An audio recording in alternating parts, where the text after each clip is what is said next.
Hello everyone, this is Harshell and today we'll be understanding about the IELTS Writing Task 2, that what is it, what are the things which we have to keep in our mind while we are writing that.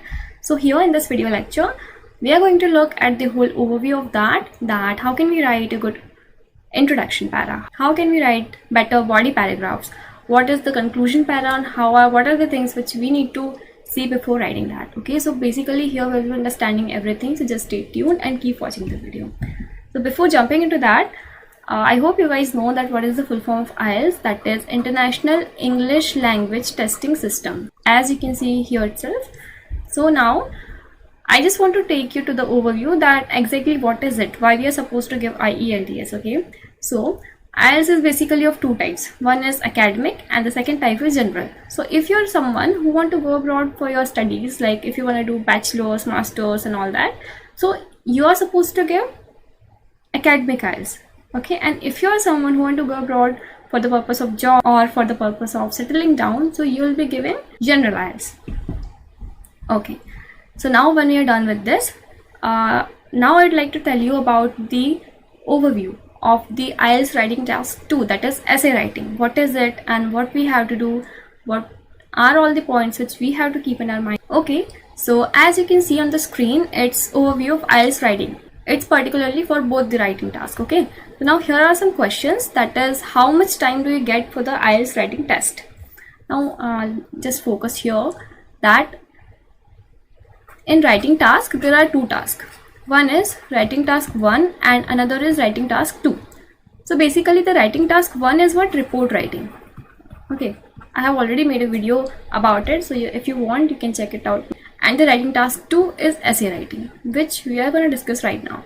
So now report writing is something in which we'll be given an infographic representation in front of us and we'll have to analyze that. Okay, there is nothing which we are supposed to do rather than analyzing that and writing the same thing whichever is there in that report.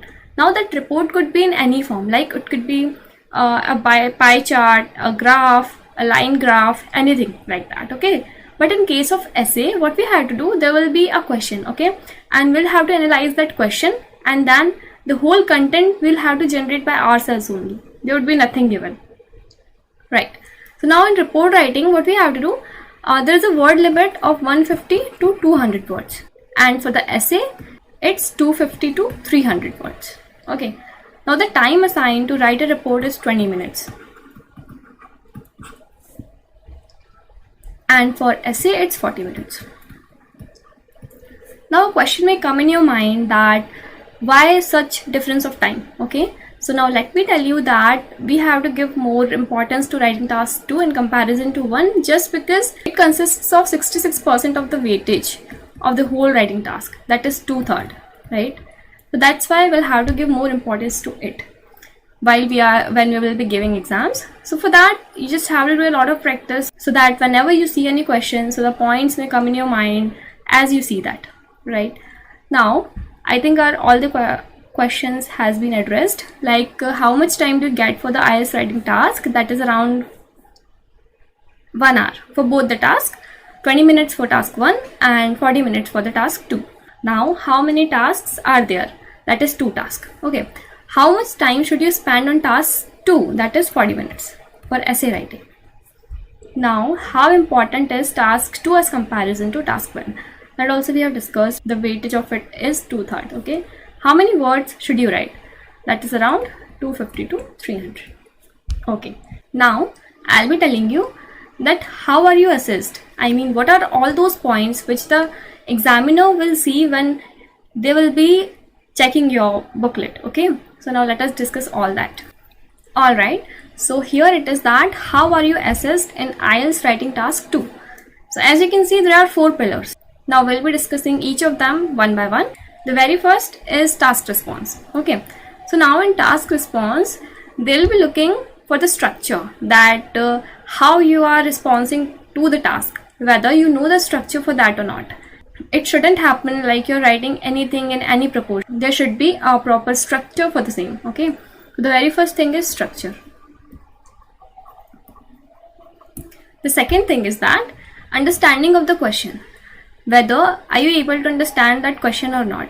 Now what I mean by understanding the question is that when the question will come to you, so it won't be written there that what you exactly have to do with that. Okay, that you have to understand by yourself by analyzing that, and that will come with practice. So no need to worry about that, because what will happen, let us suppose there is a question in which we are given a topic. Okay, now they are asking us to do something with that. There might be some instructions, so you have to pick that up so that you can proceed further your essay. Okay, so the second thing is understanding of the question.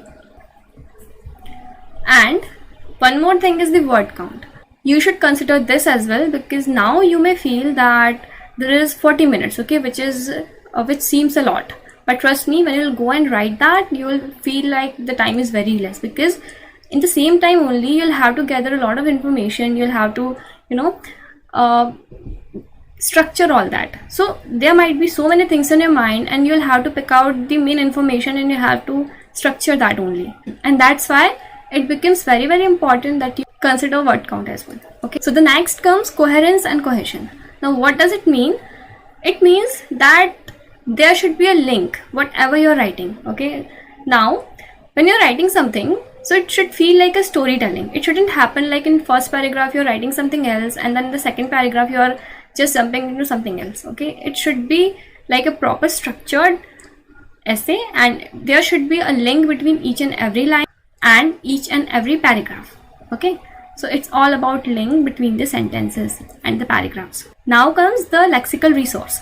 So in lexical resource, it's all about vocabulary, that how good words are you using in your essays. Okay, so you should have a better collection of words for that. Now the fourth pillar is grammatical range and accuracy. So here there are 4 points which needs to be considered. One is the tense. You should know that when to use which tense, right? And the second one is punctuation. Now why I'm saying punctuation? Because when you're writing an essay, so basically what you're doing, whatever information is there in your mind, by looking at that topic, you're just writing that in a paper. Okay, so in one way, that is the explanation of your thoughts, whatever you're thinking at that point about that topic. So you should know that where to put full stop, where to put question mark, when to stop the sentence, and when to use exclamation mark, right? So these are all the signs which really impacts a lot and really makes your essay more presentable. And the third point is capital letters. This is also very important, because you should know that where you have to use capital letters. And the fourth is spelling. These are the things which you have to consider. Okay, now if you're clear with this, so we'll move to the next slide. Okay, so before I explain you this, just understand one thing, that the essay question has 2 parts. Okay, one is the topic and the other one is instructions. Now why I'm saying instructions, this is because let us take an example to understand better. That we are given a topic that the trend of online classes is increasing in comparison to offline classes. Okay, cool, we have a topic. But now what has to be done with that? Simply keeping that topic doesn't make any sense, right? There has to be done something with that. So that's when comes instructions. That instructions will tell us that what do we have to do with that topic, whether we'll have to give our opinion about that topic, or do we have to tell them advantages or disadvantages of the same, or do we have to tell the problems and the solutions related to that problem, or we just have to simply discuss that essay. So these are all the instructions, right? And to these instructions only we can say that these are the types, that discussion essay, these opinion essay, and advantage disadvantage essay, and all that. So basically what is it saying and what it is telling to us, that discuss that essay, whatever is there, you just have to discuss that. You don't have to give your opinion, you don't have to tell all the problems and solutions at the same time. Okay, and the opinion essay, it's saying that you have to give your opinion, that what do you think about it, right? And advantages and disadvantages means you have to tell both the perspectives, that what are the advantages, what are the disadvantages, both you have to tell them. Then comes problem and solution essay, and then direct question essay. Okay, so now let us move to the structure, that how do we structure our essay to make it more presentable, and how can we get good bands by writing that. Okay, so it's about how should you structure different essays after generating content. Right, now just look here. Here is the first paragraph, which has to be written in 40 to 60 words. Alright, now to first paragraph you can also say intro para. Okay, and intro para has two parts. One is the background statement, and the second one is thesis.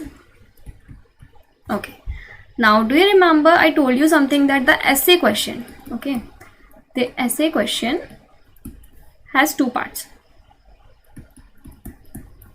That is, one topic and another is instructions.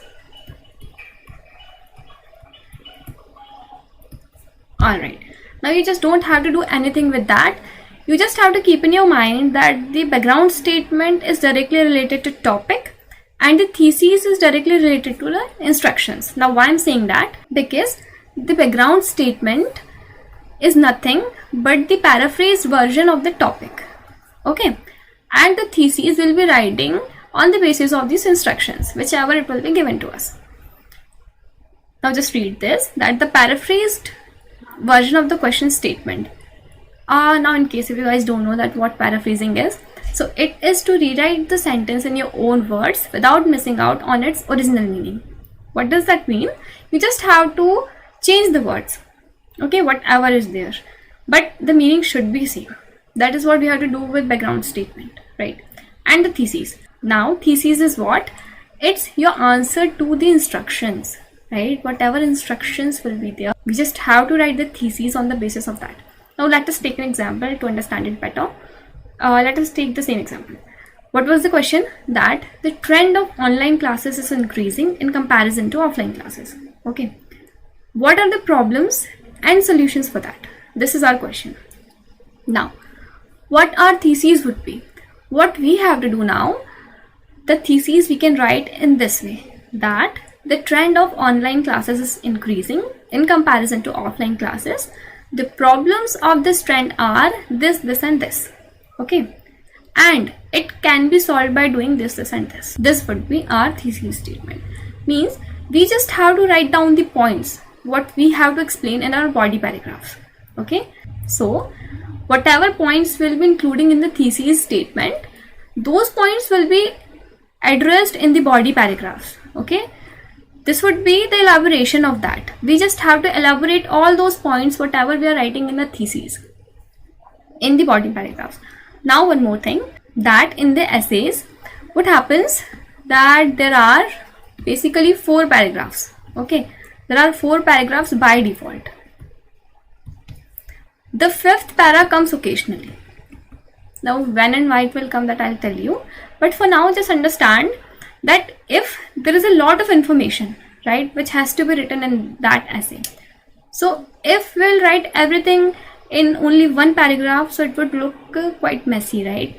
To avoid that, what we'll do, we'll add one more para. Now just assume that we have written our intro para, which is almost this much in length. Okay, now if we will divide those 6 points in the group of 3 and 3, so what will happen? The body paragraphs would look like this, right? So don't you think that the structure of essay will not look good? So to avoid that thing, what we will do, we will divide 2 to 2 points, that is 3 paragraphs, 3 body paragraphs, and in this way we'll add the 5th para. I hope you're getting what I'm trying to say. Okay, so that's when comes the 5th para, right? Now in the conclusion para, what we'll have to do here, whatever the thesis we will be writing, it would be the paraphrased version of that.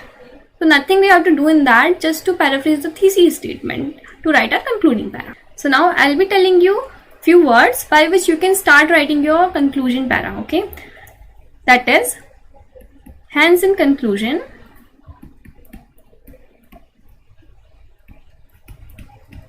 by concluding,